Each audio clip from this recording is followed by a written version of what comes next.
So I'm recording this video to answer a question which was asked to me recently. It's a question which is asked very often.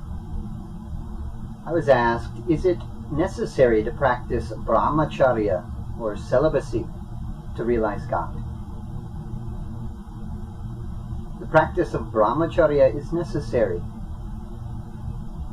for anyone on a serious spiritual path.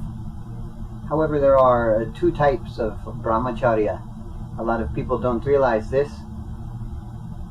Two different practices for different seekers at a different stage in their spiritual path.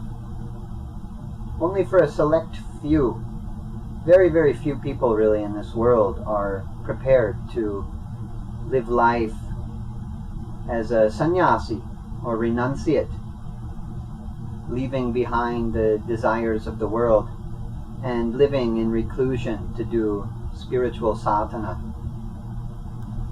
For most people, the practice of brahmacharya is the practice of the grihastha. Our tradition recommends 4 traditional stages of life, or ashramas. The first is brahmacharya, the stage of life when a person lives as a celibate student before they get married. The second stage is grihastha ashram, or householder life, when a person marries and raises a family. After that is vanaprastha ashrama. This is later in life when maybe the children are off to college and a person is either retired from their career or getting ready to retire. They're not totally out of the world. They may still provide some assistance to their children who may live in different homes now.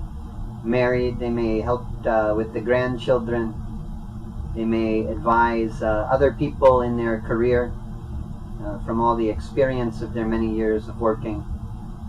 So they're still somewhat in the world, but somewhat more distant from their regular daily duties of work and household life. The fourth stage of life is sannyasa ashram, or the phase of renunciation. For people with desires in the world, it's important for them to fulfill those desires and to work through their karmas that way. But once a full life has been lived, it's possible then for them to think about renouncing the world and focus in the last time of their life on realizing God.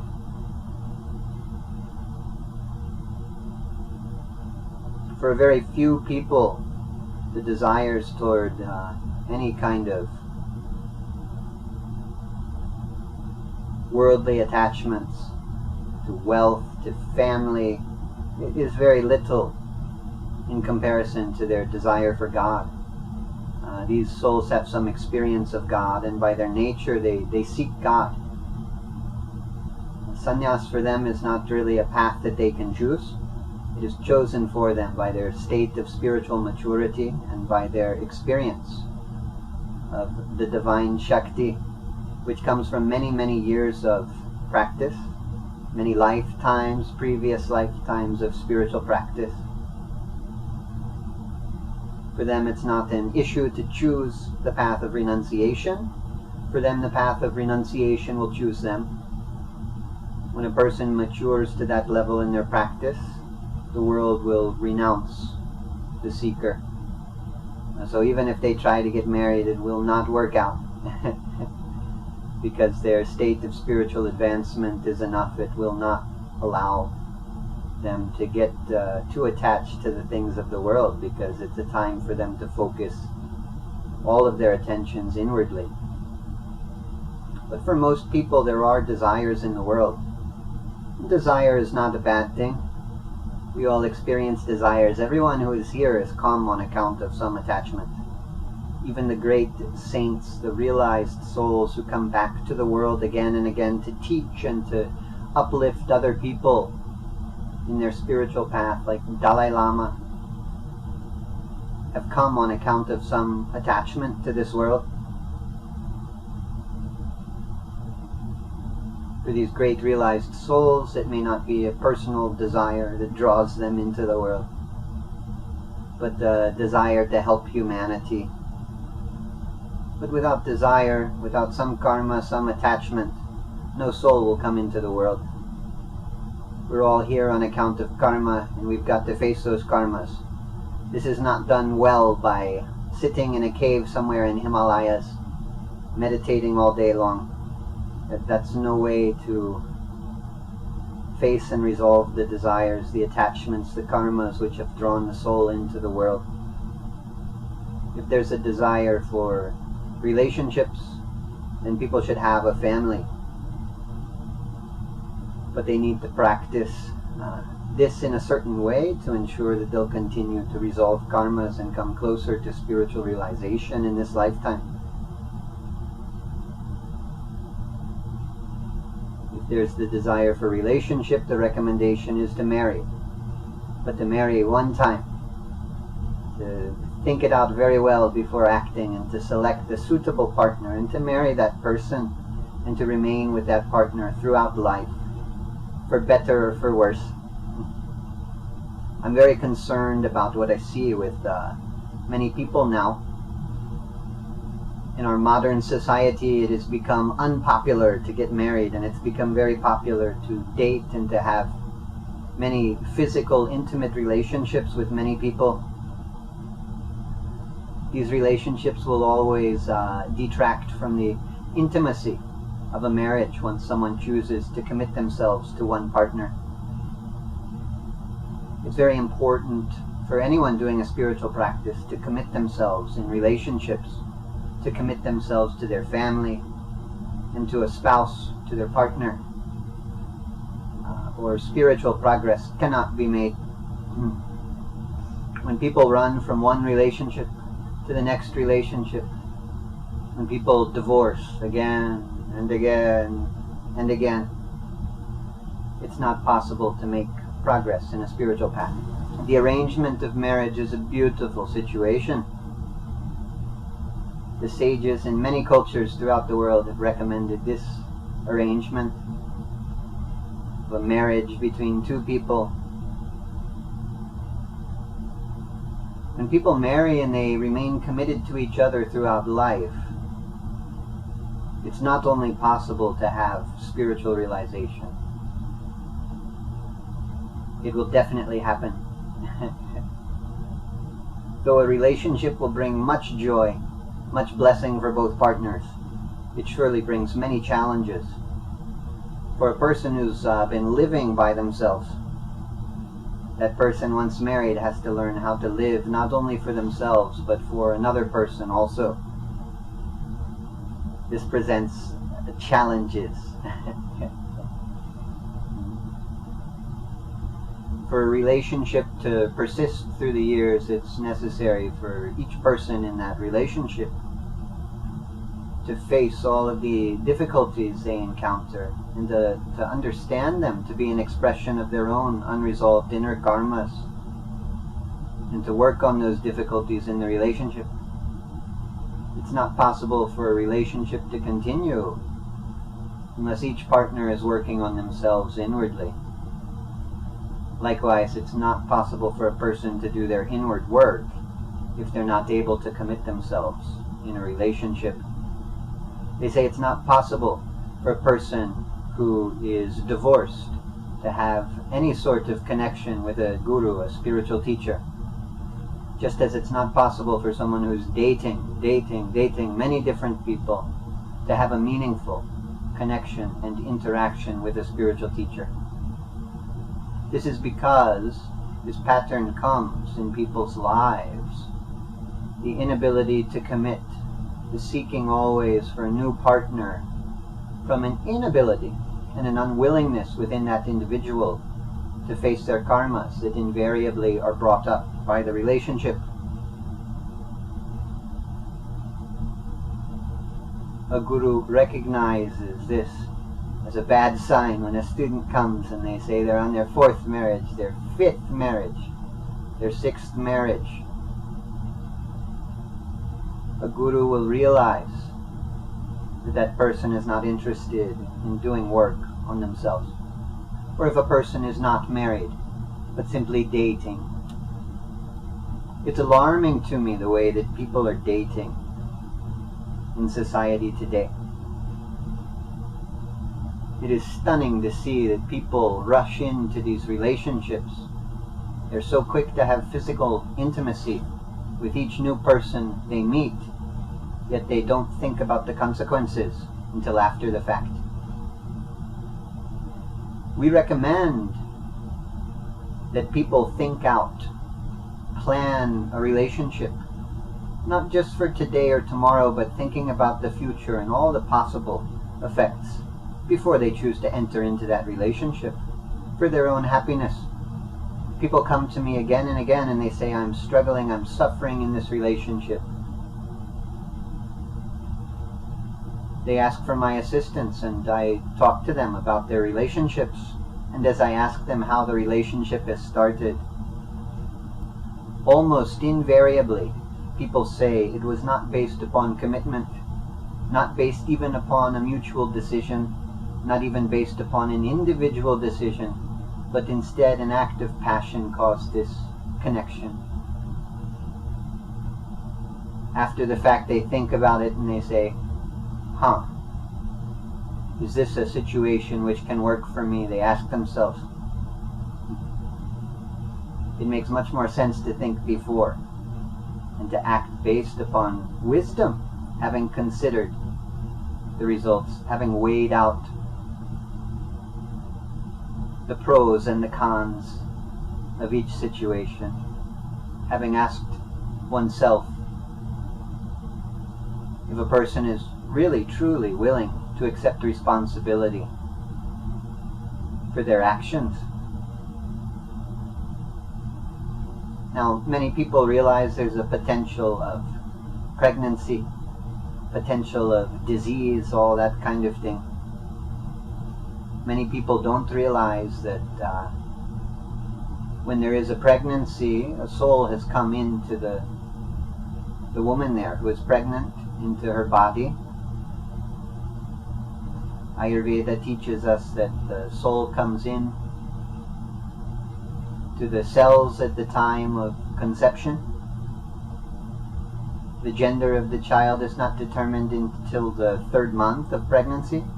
We have ways in Ayurveda to affect the gender of the child anytime before the 3rd month. But from that connection, from that time of conception, a soul is there, preparing to come into the world. And so when abortion occurs,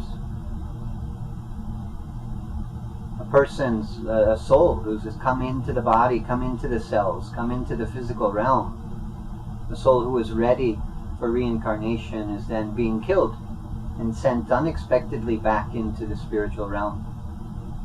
This is difficult for many of those souls to face. It's quite often in the case of an abortion that the soul does not pass back to the spiritual realm, but remains stuck in between worlds, almost like a ghost, possessing either the mother or the father. It's usually not possible when a situation like that is happening for either in the couple to have another child until some prayers have been done to help to release the soul of the unborn child back into the spiritual realm. And the parent who has the soul there affecting their consciousness and their body will experience many mental problems, many physical health problems. It's a great difficulty we don't think about too much. We do think about pregnancy. We do think about the potential for diseases. We don't think also about all of the emotional and spiritual connections that are invariably established when an act of physical intimacy occurs. They say anytime there's an act of physical intimacy between two people, that connection will be made. They say with the third eye you can see a cord of light, spiritual light, connecting these two people as a physical result of that act. They say as a physical result, this channel is open between the two people, and it will remain for 12 years. It may remain longer. It may remain for many lifetimes if things are not done to address the karmas there, and to deal with the many connections which are being made by that act. We think I can just be physical, but I won't get attached. But the attachment happens emotionally. The attachment happens physically on a spiritual level. People who have had many relationships have many cords going to many different partners from their past. And through these channels, people are sending thoughts and feelings to one another. A person may wake up one morning and feel extremely angry, and they don't know why. Maybe one partner was feeling angry.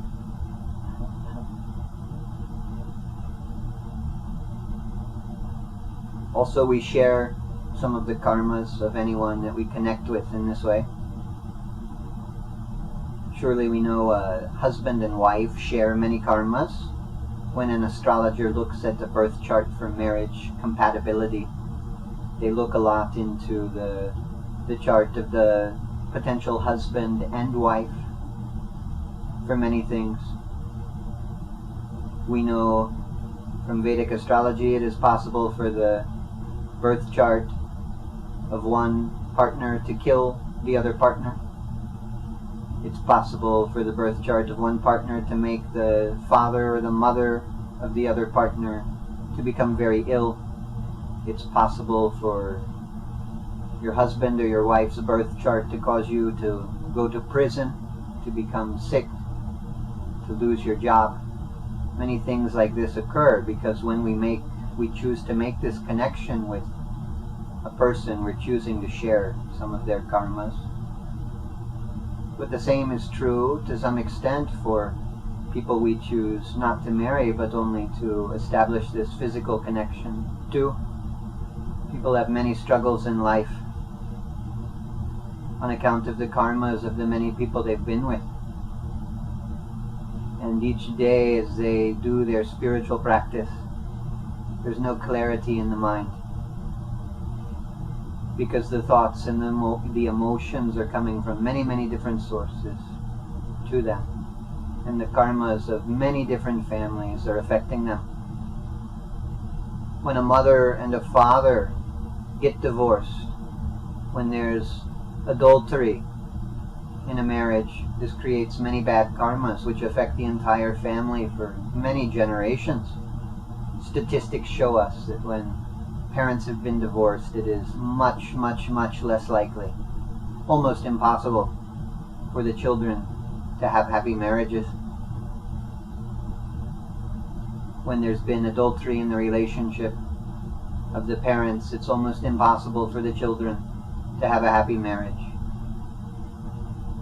So many of us are not even consciously making these choices now.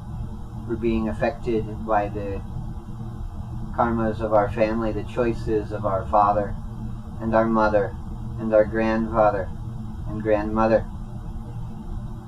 They say divorce, the choice to initiate the divorce, the choice to commit adultery, creates many, many difficult karmas. My own guru has taught that a soul will have to come into the world again to live a lifetime of suffering, where it's very difficult to have any pleasure or fulfillment in life on account of choices like this. The scriptures have prescribed severe penance, austerities like sleeping on beds of nails, putting spikes through the flesh, fasting for 41 days, intense, austere practices like this as penance to mitigate the karmic effects of adultery or divorce. Now, these practices may seem harsh to some people, and they are intense, no doubt. But there's good reason for that. Now we should say that any intense austerities like this should never be attempted without the guidance of a qualified guru.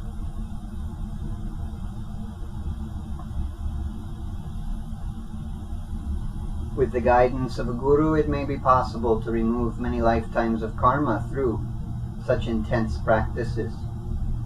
But if we attempt these practices without the guidance of a guru, the possibility of creating many more karmas is great.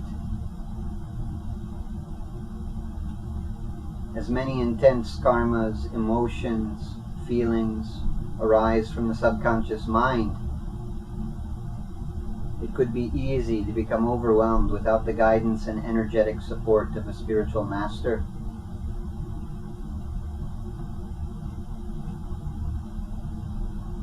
But under the loving care of a guru, these practices can help to reduce the burden of such difficult karmas. The reason for a recommendation of such intense practices is that the karmas created by divorce, adultery, or even being with a partner and abandoning that partner soon after are intense. People seek relationships because when they sit, their mind is not clear. They don't experience the spiritual connection. This is on account of many, many repressed feelings, thoughts,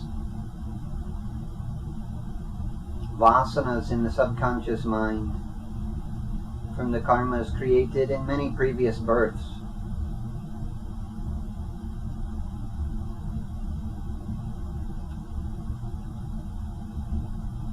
It's difficult for people to turn within, to look within. It's contrary to their nature, in fact. The nature of the mind and body is to avoid pain. Yet facing the painful experiences within is the spiritual path. Yet when the experiences within are too intense, the instinct of the mind takes over, and we seek temporary fulfillment in the world.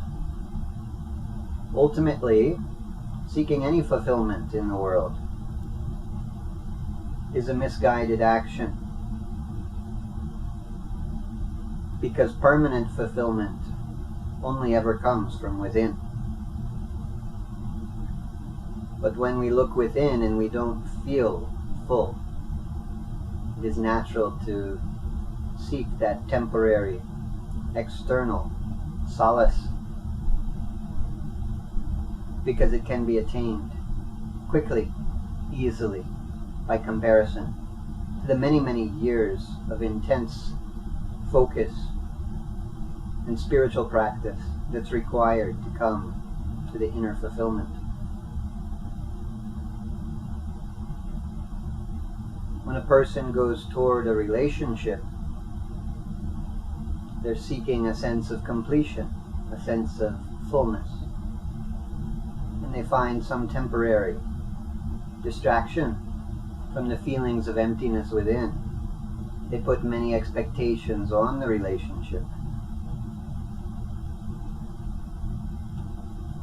When a person initiates a physical relationship with another person, they not only open themselves to all of that person's karmas, but they open the other person to their own karmas as well, and the karmas of their family, and the karmas of all the partners they've been with in the past. When the physical connection is established, expectations also are established within the mind of the partner. In that moment of physical intimacy, there is a sense of fulfillment. And once it's over, there will be longing for fulfillment again, and an expectation that that fulfillment may be repeated.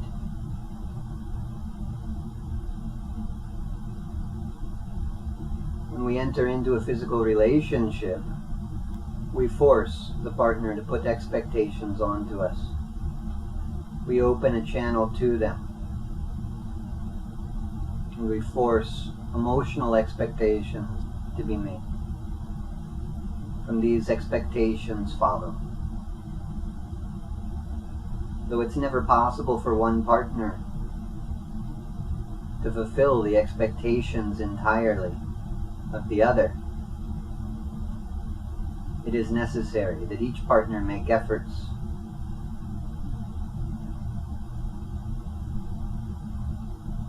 when we establish a relationship through an act of physical intimacy with another. We must take responsibility for that action by attempting to be there for that person as they suffer. Because some of what they suffer is on account of our karmas, and some of what they suffer is on account of the expectations created by the act of physical intimacy. If we don't do this, we become responsible for their suffering. It may take 2 lifetimes to undo any such relationship. In 1 lifetime we come to suffer to an equal measure that the other person had suffered. And in the next lifetime we come back to fulfill the expectations, having paid off that karmic debt, having experienced what we had sent out there for another to experience. We then are in a position that we can come back and fulfill the unspoken promises made by making this connection, but then not taking responsibility for the effects of that action. People may say, it's not my responsibility how another one responds. Yet it would be insane to give a gun to a person who is saying, can you find me a gun? I want to shoot 10 people. I want to shoot myself. If we knew that a person was going to act out in violence, it would be a crime, in fact, to give them a gun. The courts would charge us as being an accomplice to the crime committed by this person. In the same way, when a person comes to us with expectations, and we act as if we intend to try to help fulfill those expectations, and then we renege on our promises there, we are responsible for the suffering of the person, because it would be a reasonable expectation that any person seeking a relationship would suffer when that relationship was ended against their will unexpectedly.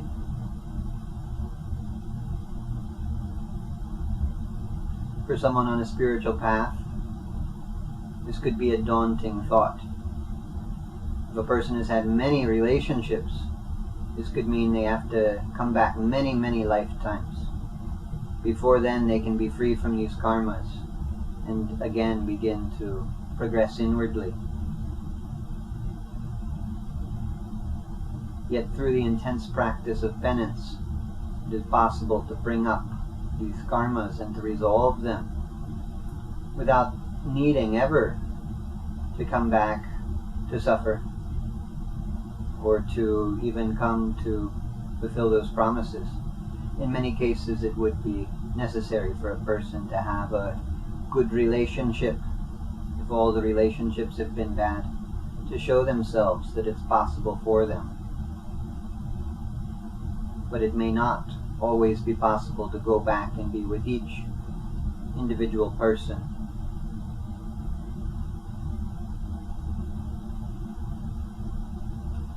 When the soul leaves the body at the time of death,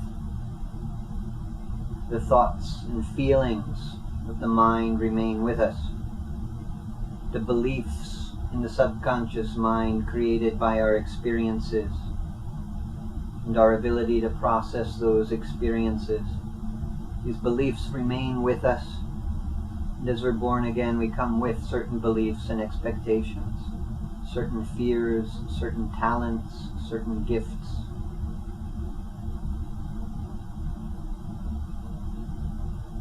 Whether we allow ourselves to pay attention or not, we do feel guilty, we feel responsible for the suffering of another person when we know that our actions have helped to generate that suffering. And generally speaking, it is not possible to be free from these feelings of guilt, these limitations within the mind that hold us back from spiritual expansion until we have experienced a similar amount of suffering. We can wait for the world to bring this to us in the next lifetime or later in this lifetime, where we can do intense practices, austerities of yoga, walking on hot coals, prostrating thousands of times in the temple.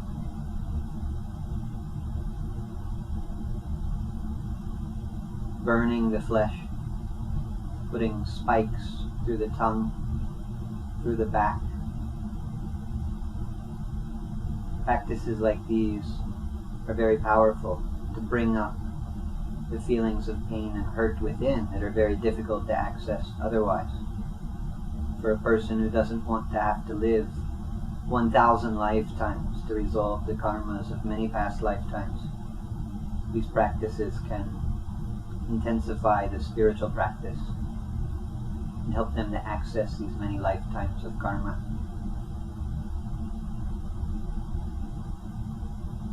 Yet there's no need for any person to do these. They can wait. The law of karma says what we put out will return to us, and it will. It may not return in this lifetime, but it will return in time. And until we've faced these karmas, we'll remain bound to the world, to experience pain and pleasure in the world. But beyond the world there is a bliss much greater than any pleasure of the world, which comes only as people clear the mind of these karmas. It's important for us to remember that sexuality is a part of the physical anatomy.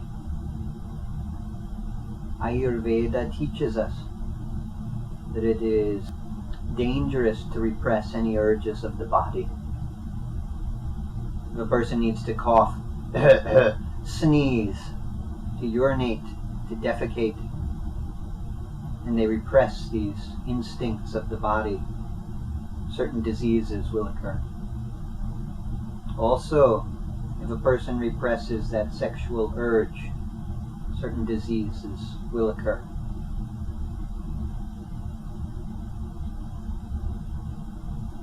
For a yogi, a brahmachaarya, in his practice, the sexual energy of the physical body, which usually moves outward and downward, is transmuted to move upward and inward. This cannot come about by any kind of physical practice. We cannot take control over the physical anatomy or the desires in the mind. But when a person moves within to experience the light of divine consciousness,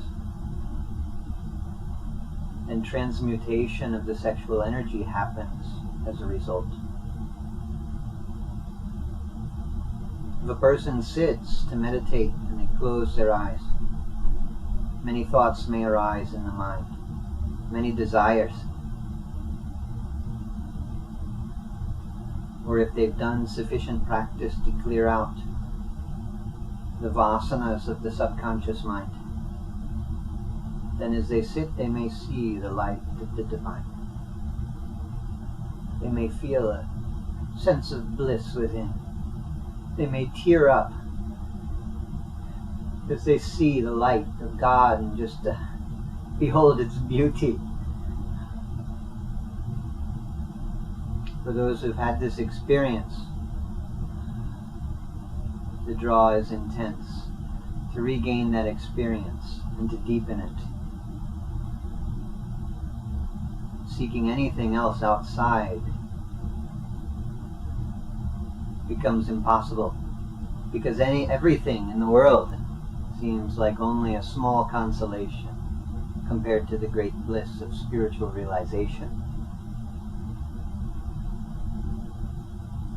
Yet a person must know himself, while it may be the ultimate goal of spiritual practice to come into this direct experience of divinity. If that experience is not easily attained, it's an expression that there are samskaras remaining in the subconscious mind, acting as a veil to the superconscious mind. So when the person consciously tries to look within, they see these samskaras instead. It acts as a barrier to block a person's perception from the divinity within. And when that experience of divinity is not there, it's natural for people to seek consolation in the world.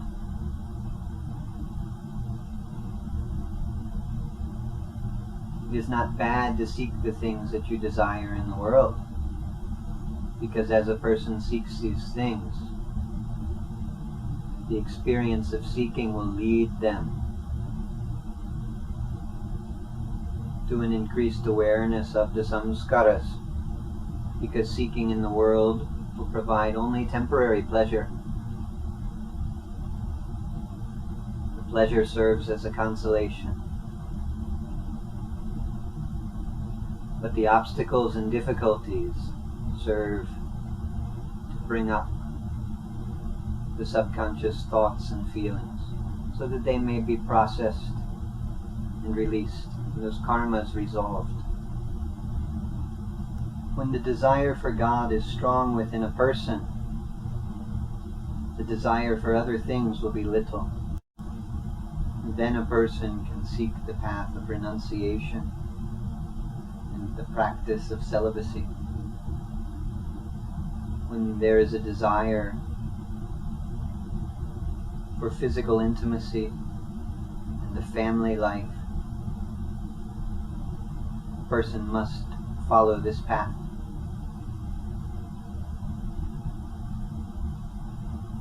Recalling that the human anatomy has a physical need for sexual intimacy, just as it has a physical need for food.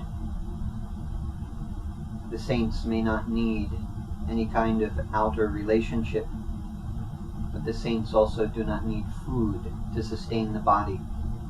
They go years without sex, and they go years without food. A person may think, ultimately I shouldn't need food to sustain this body, so let me go without food. Yet this is a foolish action which will kill the body. It is better for a person to admit the desires and attachments within the mind, because the spiritual path is a process of knowing the self inwardly.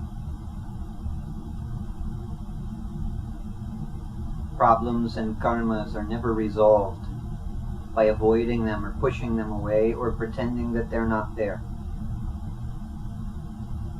Only by admitting our weaknesses, humbly looking within to recognize them, facing them, and working through them, can we truly be free of the karmas and come closer to our spiritual destiny.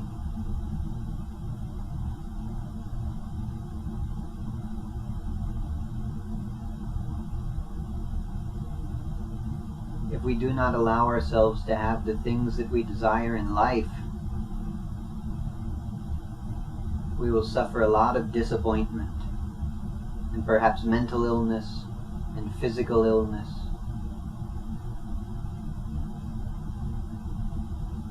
When the body perishes, no problem, there will be another body But it seems a true shame to miss this opportunity in the world to free ourselves from karma and come closer to the ultimate goal of self-realization.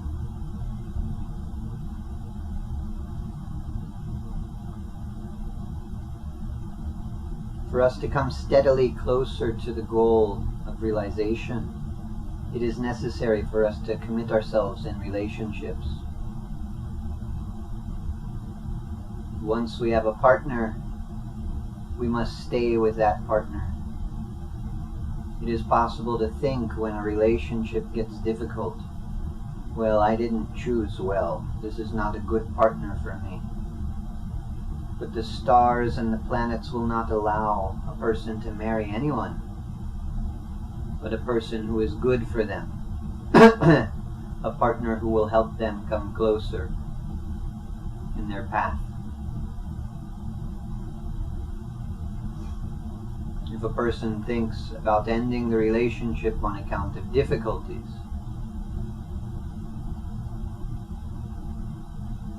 this is moving away from the spiritual path.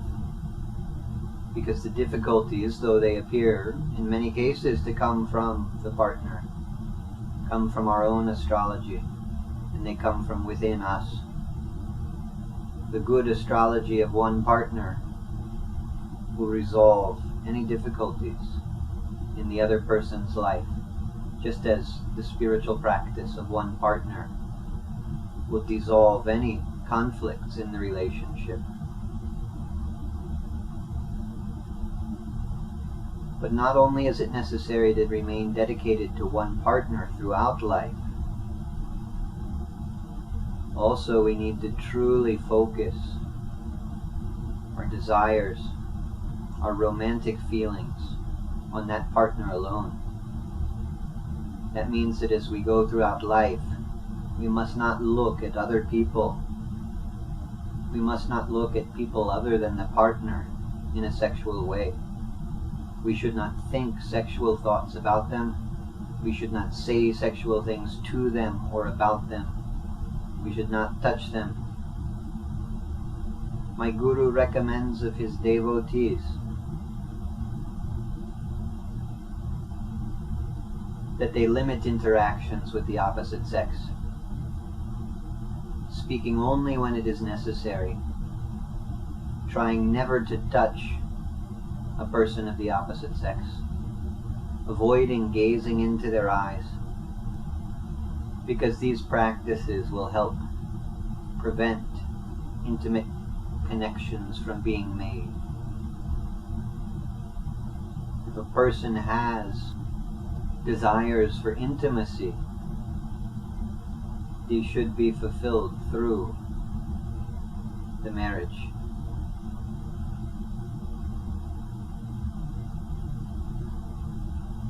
If a person dedicates all of their romantic feelings to their spouse alone, they will remain focused on the relationship, and that relationship will help them to move through their karmas. For the person whose desire for God is strong,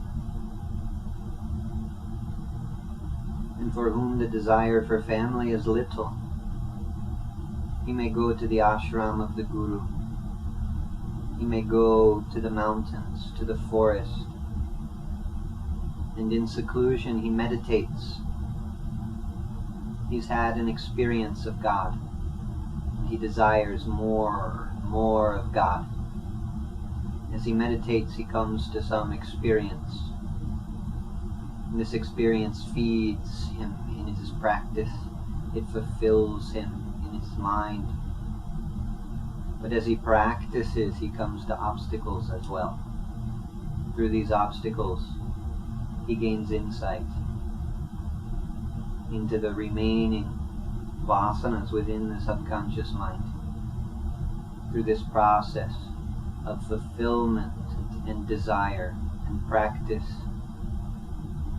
he comes to know himself. But it is necessary for him to have enough of that experience to fulfill him in his practice.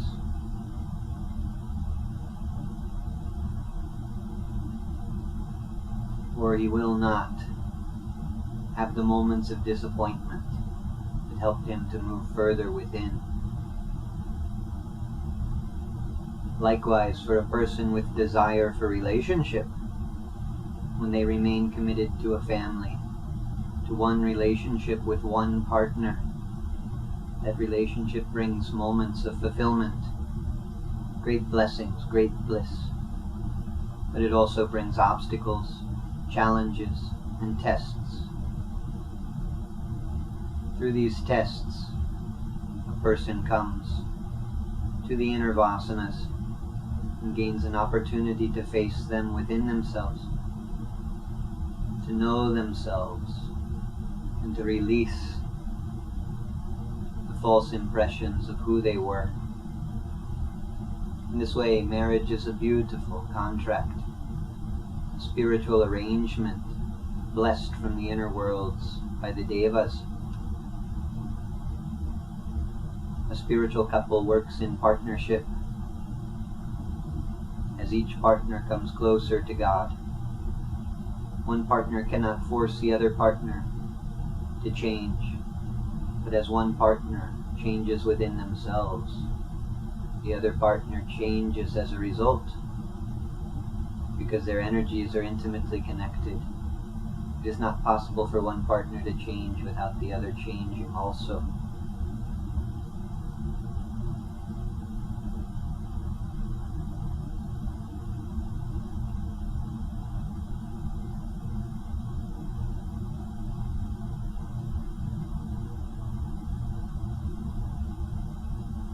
We advocate the path of marriage for happiness, fulfillment of desires in the world, and for spiritual realization.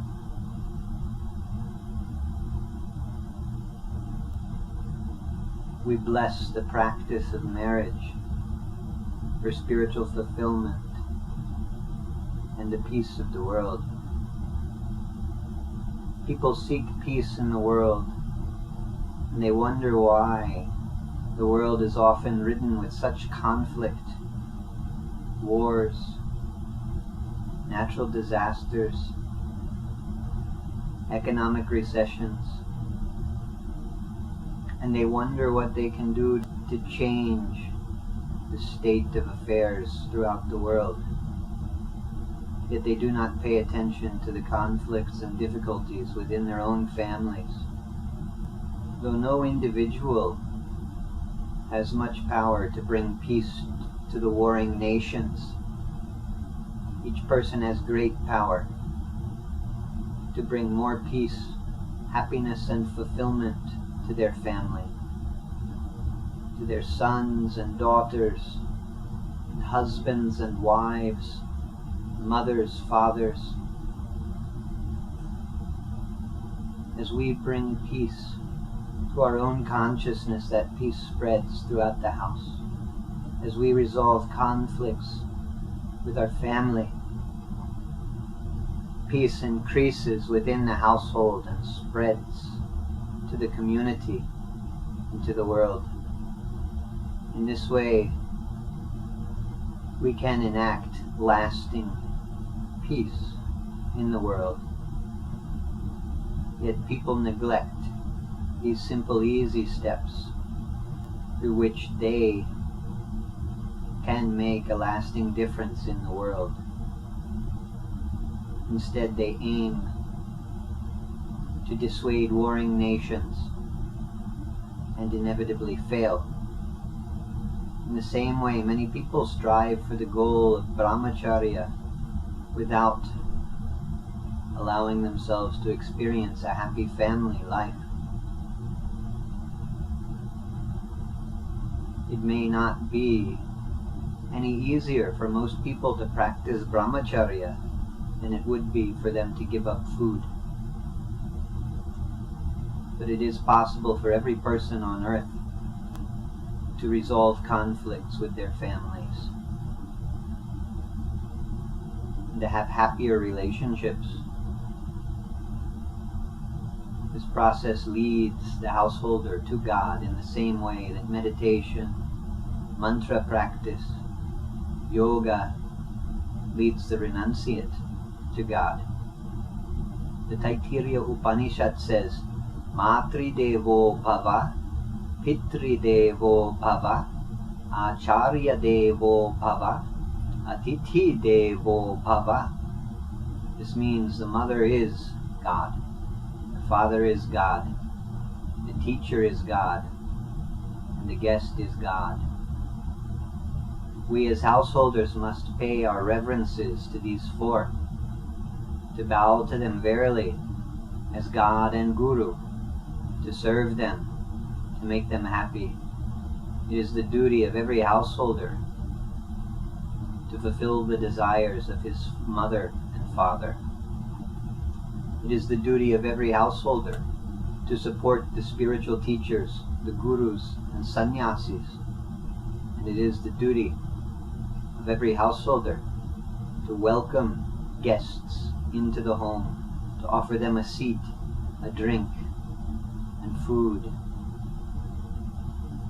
We must use the resources which we have been blessed by in this lifetime to help all those who come across our path.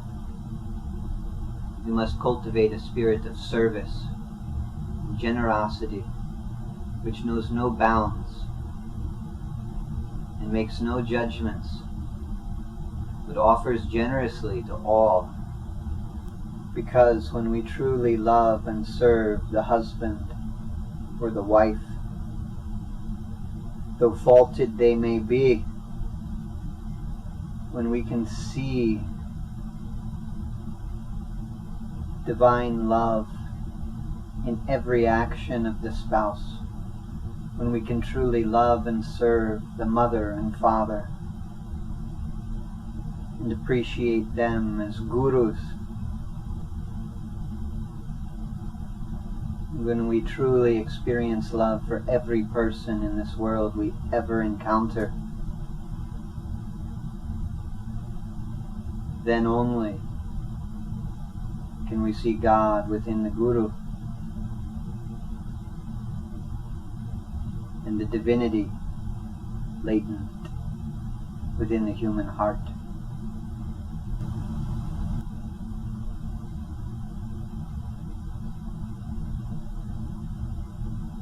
We wish blessings on the householders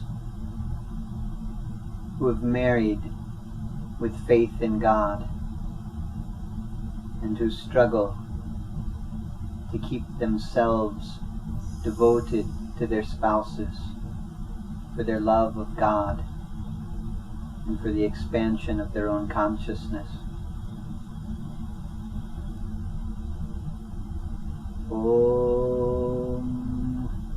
Sumangaliriyam vadhurimagum sameta pasyata saubhagyamasye tattvaya thastham viparetana.